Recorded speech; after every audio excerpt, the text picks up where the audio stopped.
tea. Thank you very much, Senator Jones. You are correct. I'm no shrinking violet, but I will tell all of you that you have no better advocate for families, for children, and for women than the esteemed chair of our Senate Health Committee, Senator Jones, whom I've had the opportunity to serve alongside with as a member of that committee and as the ranking member on that committee in previous General Assemblies. She is truly a leader and a dynamo on these issues, and as she mentioned, particularly on the area of infant mortality. As you see here, we have some additional colleagues with us. Senator Peggy Lehner, who has also been truly an advocate and a voice for our families, both in health access as well as education. But each and every member who is a female in the Ohio Senate is a sponsor.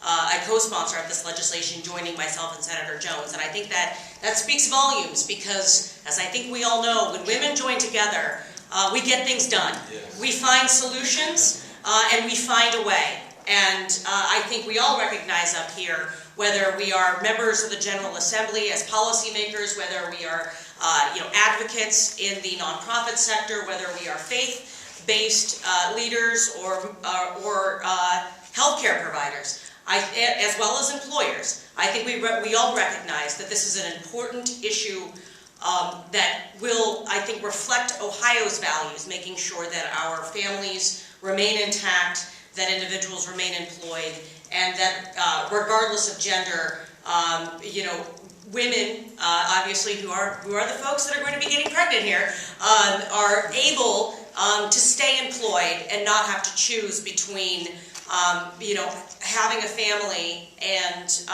being gainfully employed.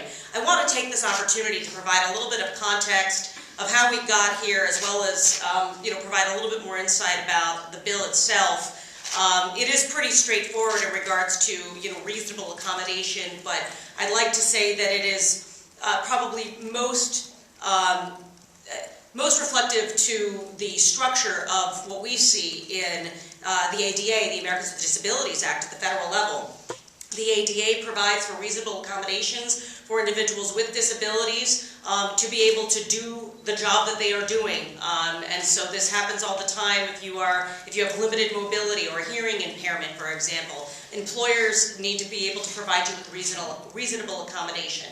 Now, you may be asking yourself, in the 21st century, how are we still having this discussion about women being able to have reasonable accommodation in the workplace as we make up half the population and an even growing amount of the workforce, particularly in single-income homes? Well, back in 1978 at the federal level, the Pregnancy Discrimination Act was passed, which basically said employers can't discriminate against women who are pregnant. However, there really has not been any teeth in that.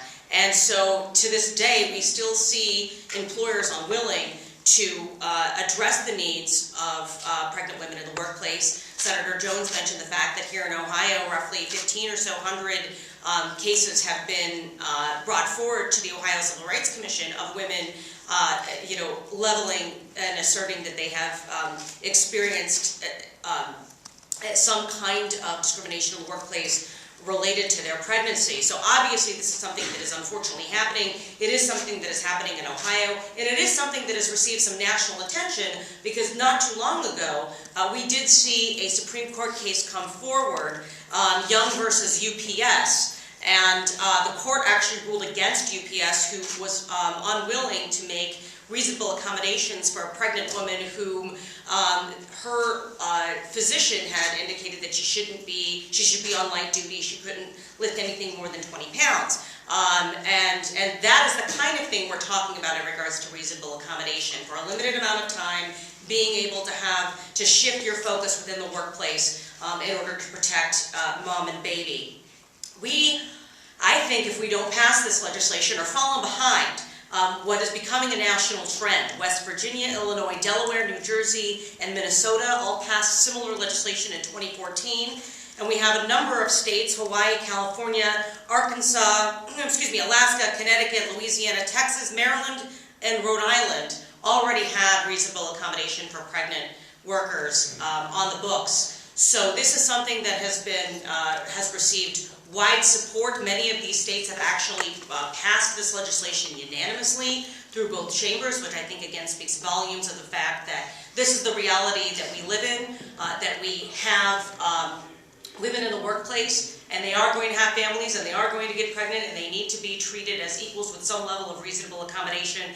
So I certainly hope that this is the first step in the right direction to have Ohio join this long list of states being able to provide this protection for women, keeping our families together, our workers employed, our children healthy, and reflecting Ohio's values of family and of economic growth. So thank you again for the opportunity to share some of my viewpoints.